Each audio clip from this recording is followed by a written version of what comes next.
There's been a conversation going around about intuition. So I want to share some stories because we have a lot of intuition stories. And this brings me to the whole where are your receipts? So just saying, right? Like, I love that this conversation has come up because it's given me an opportunity to be like, this is what I mean. This is what I mean. The Sibyls and the ancient prophetesses, that's what it was, aka what we now call intuition. I've also heard it renamed women's intelligence because that's what it is. It's a knowing. So I'm going to share a couple of stories. So I'm sharing these stories because it's like I didn't know, but I knew, right? Because I was too young and I didn't have specific teachings.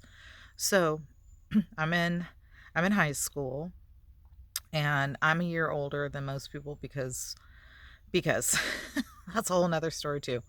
But I was a year older than most people in my grade, so I had a car before most everybody else did. And I didn't have my driver's license yet, but I had my permit. And my mom would let me drive my car into town, and where I lived was even a smaller town than where I live right now. And the town was so small, is so small, that like the gas station and the grocery store and the bar are all one building. If you know what town it is, it's cool that I got to know that kind of town. Talk about like old Tartaria. Now it makes sense. I'm like, how did this stuff get here? And now I know. Okay. That's another video too. Anyhow, so this one particular day I had driven into that tiny small town. So it was probably like 8 miles into town, just down a dirt road. In the back there's nobody out there. But it's a very small road. And I had picked up my friend and we're driving back to my house. And we come around a corner. She has her foot up on the dashboard and she wants me to look at her foot. And we're going around the corner and I'm telling her, not, no, I'm not going to, no, I just had this feeling. I'm not going to look at your foot. She's like, look at my foot. I'm like, no, no. And as we came around that corner, a big Mack truck also came around that corner. So if I had looked at her foot, I probably wouldn't be here right now. Then, um, also in high school, so I had started having premonition dreams when I was young kid, like 9 years old. So I had had a dream my freshman year, sophomore year, my sophomore year in high school. I'd had a dream that one of my friends was going to get in a really bad car accident. And, but it was in the future because in the dream I could see I had a car, right? So I didn't have a car when I was a sophomore. So, um, years pass and it's one night. It's, it wasn't, it wasn't the end of high school for me. I think it was my junior year, or no, it was my senior year, but it wasn't like graduation or anything, but it was close. It was close to the end of the year of school. And I get ready to go party, and back then I was pretty square still, so I didn't drink. I smoked cigarettes, let's say, and sometimes. So I was the designated driver that night, and the beginning of the night, I knew it was the night. I knew it was the night that one of my friends was going to get in a really bad car accident. And this person wouldn't have been my friend 2 years earlier because they weren't in high school yet. So that whole night, I'm driving all the way to like 4 in the morning. And we finally end up at one of our friends' houses, and everyone's supposed to be going to sleep. Well, uh, two people at 6 o'clock decided to go get more alcohol and had a horrible car accident. They both survived. They both survived. But almost didn't. And I just, back then I thought, oh, why did I fall asleep? But again, I mean, it didn't save them, but the intuition was there from getting in the car accident. But it was just, that was so trippy. And then I will say that my intuition definitely peaked up during certain relationships, but I ignored it. There's so many of those stories too, right? We have the ones where we're like, so now I'm much more, I'm in tune to the times when I don't pay attention, and then I feel like I'm more in tune to the times I need to pay attention. And because it works in all different kinds of ways, it also works like saying yes instead of saying no. Or saying, give me a couple days to think about it instead of answering immediately. Those are included in that intuition because I feel like that's part of how some of the manipulation happens is we took not only the stories but that truth about women's intuition and women's knowingness, and not just women, but that capacity to do that, to be able to be so in tune with something. I think it's the planet, the self, certain feelings in the body that move people to do different. Oh, I remember the other thing. I was this is later. I'm with one of my boyfriends, so to speak, and he's driving. I'm in the back seat. Someone else is sitting next to him in the front seat, and they're still fairly new at driving, and I'm paying attention to the road, but I can tell that they were not. And at one point they like turned around to look back, and I like leaped forward, and it was like everyone wanted to look the other way, but I decided not to, and basically jumped forward and grabbed the wheel and kept us from smashing into a car. We wouldn't have gotten hurt too badly. We weren't going very fast, but so those are some examples of literally like, did I need proof? Did I need proof? Do people need proof? I mean, usually the proof ends up showing up, but that's the thing. Like in the moment when a Sybil or a channeler or a medium is connecting and sharing, why do people say?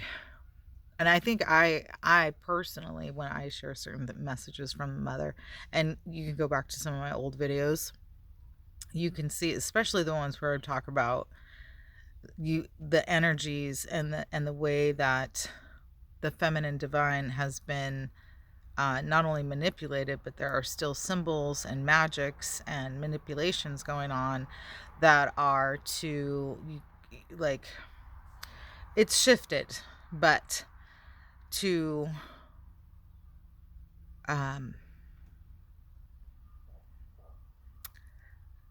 usurp is, I don't want to use that word, but I feel like it's the best word. Her magics, her energies, our magics, our energies. We are the hers. We are the she's. We are the daughters. And so when we're like, hey, there's other things, there's other things, and but that part of intuition,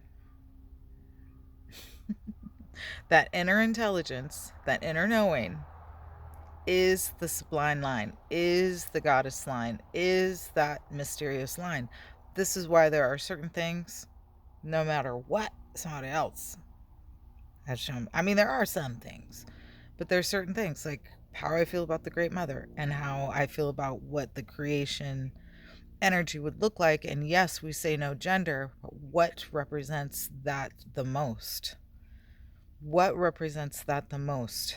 And no matter what, there's one gender that has a womb, a uterus is what they've named it, but a cave of darkness where creation begins, and the other one does not. And it's nothing. And with the chromosomes, if they're teaching us correctly, how do you add a chromosome? And the XY chromosome. And then also in the scripture, it's daughters of man. And I've done a whole other video, and I just want to restate this. And someone reminded me that in Hebrew, there is no word for female. However, Hebrew does have, each letter and symbol has a gender.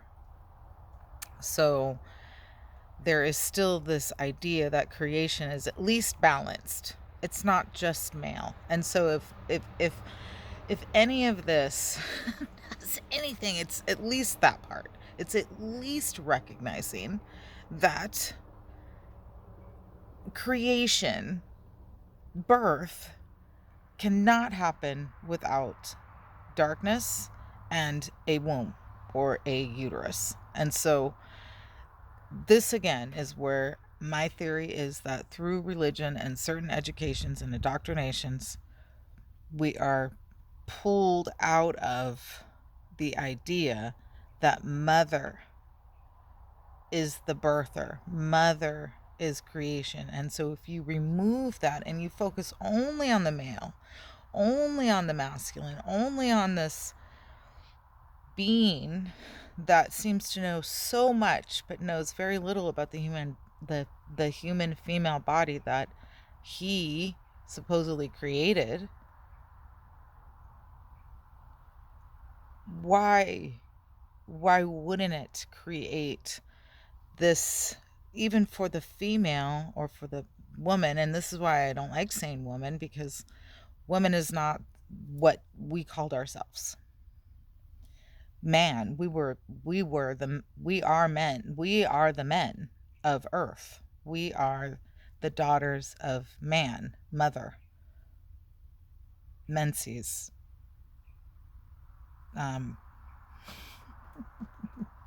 Menopause. I'm like, what's the other word? I'm in it. That's why I forgot it. So it's all of it. All of it's part of the spell. We again, the two things. You turn man into male. That was the first and simplest thing they did. Because the reason why we couldn't speak certain languages, the reason why we can't speak to dolphins. I'm going to share this story real quick. So I saw this story about a whale giving birth. And so while the whale is giving birth, it starts attracting sharks. Hundreds of dolphins came and swam a huge circular wall around her to protect her from the sharks. Dolphins. Okay? If we were able to talk to dolphins, which we are able to talk to dolphins, but if it wasn't illegal to talk to dolphins,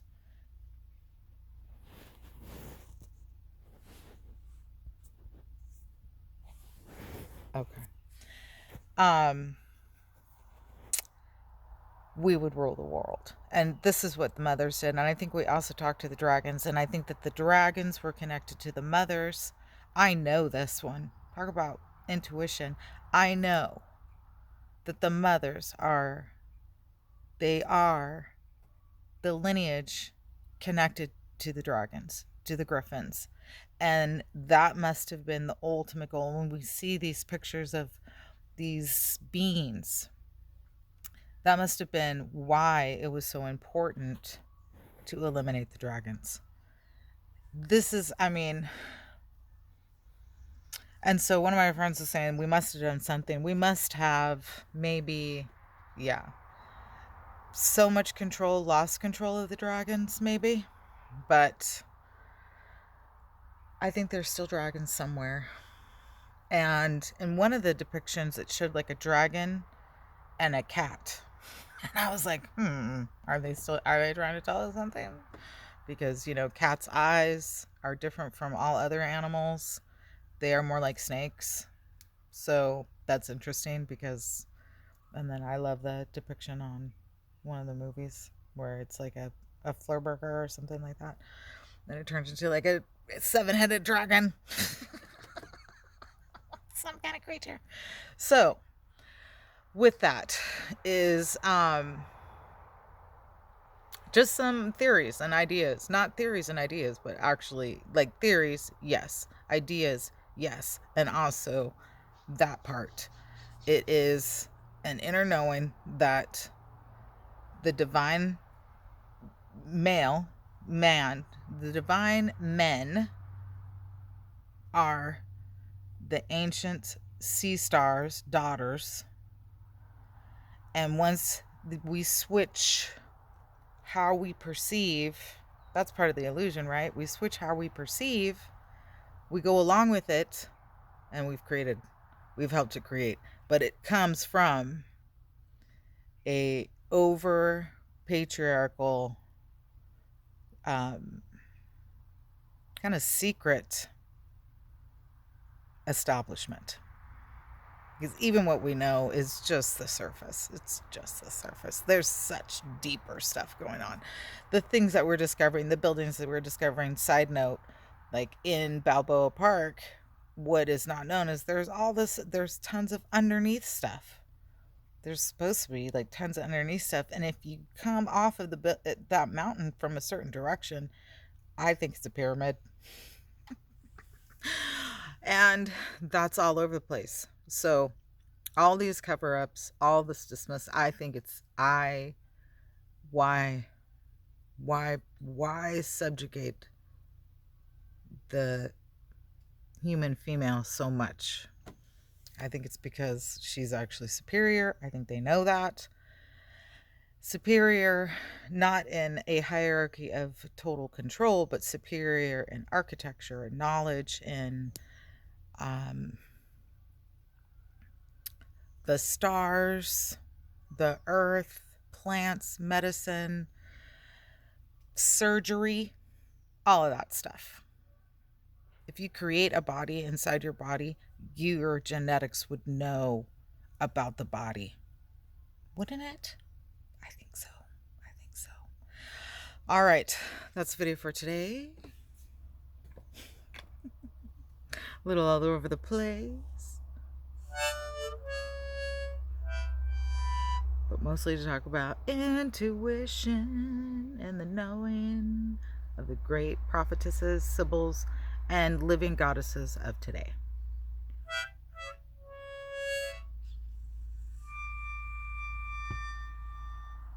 Till next time.